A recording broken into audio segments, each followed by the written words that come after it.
get started by asking you, you know, you've had a lot of success in your last 3 fights, knocking guys out. This one, you probably go a few rounds. Tell me about your strategy to try to knock Joe Parker out. Strategy just to win, you know, make it decisively because obviously I'm fighting in his home territory, so I can make it too close. But it's definitely not going to go 10 to 12 rounds, whatever the fight's going. Joseph Parker's going to get stopped, December 15, no doubt. What's your strongest punch, your power punch for the people back in New Zealand that haven't seen you fight? Everything, whatever lands. He'll feel my power for sure. I just don't get tired because, I mean, he does wear out like the 5th or 6th round. Did you see anything in the Dillian White fight that made you want to take this fight? If he won his last 2 fights and the fight was still presented to me, I still would have taken the fight regardless. So whether he has 2 losses or his last 2 wins, whatever it was, I'm just ready for a fight like this. You know, I've been training for the last 4 years due to my inactivity and promotional issues that I had. I wasn't able to get big fights, but I've been in camps with former world title challengers, you know, former champions, also world champions. So I mean, I'm ready, and I mean, I'll be ready for whatever Parker's going to bring. He's nothing new that I never sparred with. You know? I know you've been working with Andy Ruiz, and you did a lot of rounds sparring with him over the years. Joe had a lot of trouble with Andy, even though he won that fight. What have you learned in working with Andy to get ready for this fight? I don't know, I mean, just high speed, I guess, because I just see Parker having speed. He has a good jab, that's about it. But I mean, we're going to be ready for anything that Joseph Parker has to bring. And one final question for me. I noticed in your record that you have a lot of 1st and 2nd round knockouts, especially your last 3. Does that mean that you'll start fast in this fight? It seems like you start fast in all fights, but I think this is a step up in class with the exception of the Charles Martin fight. This is probably one of the better opponents you've faced.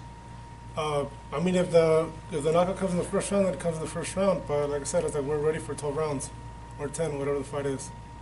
You mentioned going to New Zealand. What do you? I don't think you've been there before, but what do you? I was just there recently. What did you think of being there, and what do you think the atmosphere is going to be like when you're kind of like the bad guy? I mean, I'm more like the underdog. I don't want to say the bad guy. Well, the bad guy to them. Yeah, well, I mean, yeah. I don't know. I mean, I just I'm not going to pay attention to that. I mean, I know I'm going into his home territory, so I mean, all the booing or whatever they're going to do, I mean, I'm not going to care, you know, because at the end of the day, it's just going to be me and him in the ring, regardless. So the only people who are going to help him are the judges, but this fight's not going to go 10 rounds. I guarantee you. And why do you say that? What is it about the fight playing out that makes you feel it's not going 10? I just know, man. I already see it. He's either not going to come out on off the stool or he's not going to get up. I guarantee you.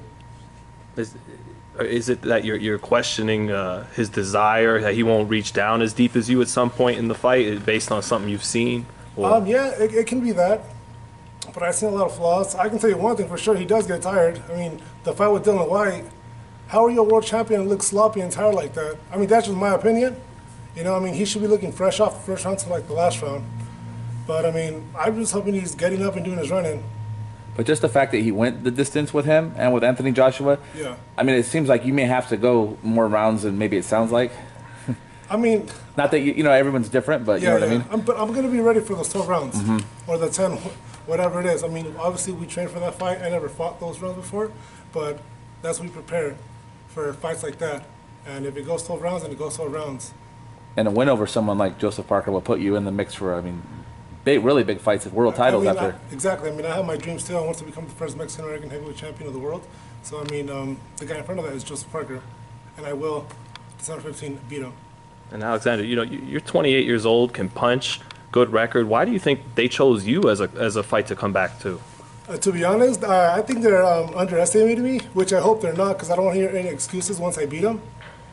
I think they picked me because obviously he came off his last 2 fights. I feel like Parker didn't want to fight. I think his promoter kind of made him. But yeah, I feel like they're looking past me because they're already talking about the Dillian White fight. But I feel like he's looking for a win, a knockout, what he was saying. So, but that's not going to happen. What do you think can make you superior to the other top fighters in the division? Do you think You're born with gifts. You have more talent than other guys, or more technical ability, or you have better stamina than them? Why do you think you could be the best heavyweight in the world? Because I'm confident within myself. I just believe. I believe in myself, and that's the main thing. You know what I mean, if I wasn't confident, then I would have taken this fight. But I just know I'm going to beat Parker December 15th. Any bad blood in this fight at all? No, no, no. I know from what I hear, Parker's a good guy, and I have no disrespect to him. He's a cool guy. I mean, obviously, if I see him, I'll shake his hand. Cool, this is that. But December 15th, it's business. He's trying to win. I'm definitely going to win. So, no bad blood at all. I don't hate him or anything. I don't hate any fighter that steps into the ring. Nothing at all. Obviously, we don't want to injure the other guy too, but it's part of the sport. Stuff happens. When will you be going to New Zealand, and what did you learn about the jet lag and travel factor and things like that? What I learned about New Zealand. It's beautiful out there. I didn't really get a jet lag. Just the first day when I arrived, I obviously stayed awake. I didn't go to sleep. I took like a 15-minute, 30-minute nap. I still did some training, and then after I just made sure I fell asleep like around 10 o'clock, got my good rest, and I was good the next day. But I personally didn't feel any jet lag. So when will you arrive in New Zealand before the fight? I leave next Tuesday, so I should be there Thursday. And do you have how much going through your mind does the heavyweight championship titles go through, and bright lights, big fights in Vegas? How much do you have ambition towards those kinds of things right now? I don't know. I'm just hungry to fight. To be honest, I feel like my level or where I should be in the top 10 or top 5, and the person in front of that is Parker. And I also got to ask what you think about Wilder and Fury this Saturday. Who do you think wins the fight? I think it's a 50-50 fight. It's going to be an interesting fight because I know, from what I see, Fury can box. He's a big guy, but he can move really well. And Wilder has that right hand, At any given time, he can just land it, and that's it. But it's going to be a good fight. I really don't have a say like who's going to win. As long as it's a good fight, that's what matters. I just want to see a good fight, What flaws do you see in Parker's style? What flaws do I see? There's a lot of flaws in any fighter. I know he loves his jab. That's one thing he does do a lot, and he's good at. But I don't know. Every fighter has a flaws, but you guys will see December 15th. And then there's a lot of talk going on with Wilder and Fury. They're entertaining people outside of the ring as well. You're not being shy right now with saying, I feel like I'm going to beat this guy. Do you think that's what the heavyweight division needs, is guys that talk, not just fight? Or no, it's not just talk. I can talk whatever I want to say, but it comes down to what I'm going to do December 15th. Like I'm saying, I'm going to beat Parker, which I have confidence in myself, and I know most of the people out there are kind of seeing me as the underdog, or who is this guy? Parker's just going to flesh him out the first whatever rounds, but that's not going to happen. No, it's just confidence. That's all it is. I work hard. I do more than what needs to be done in the gym. So I'm confident going into this fight. We had great sparring, great quality sparring. So. I got a question for Mike Love. Mike, could you tell us a little bit about his preparation? How long has he been in training? How he's progressed? Tell us about the sparring partners and how the sessions have gone. Alex is in a pretty much what I would call a perpetual training camp. That's a little bit different than what you're used to hearing. He stays in shape all the time. Like Alex didn't come into camp 20 pounds over. He wasn't 265.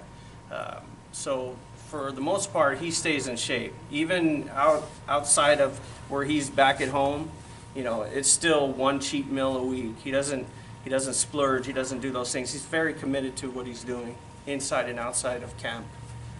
And how about the sparring? Who have you been sparring with, and how's it going? Well, I don't want to kind of go into too much detail on the sparring, how many rounds or whatever that. But right now in Southern California, we have the top heavyweights in the world right now.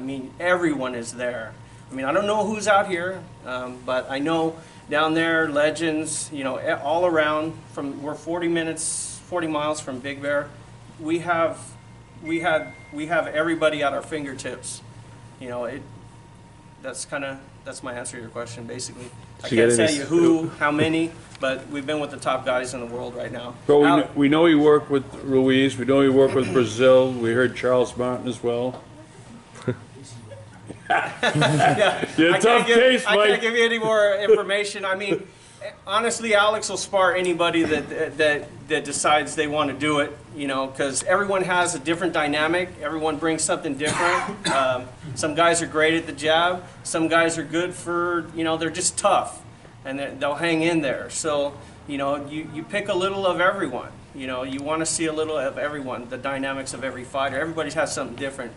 What do you expect his weight to be at fight night?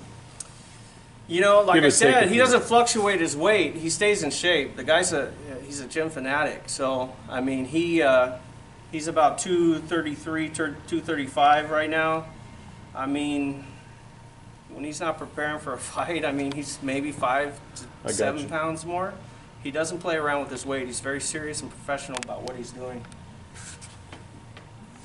All right, thanks, guys. All right, thank you guys.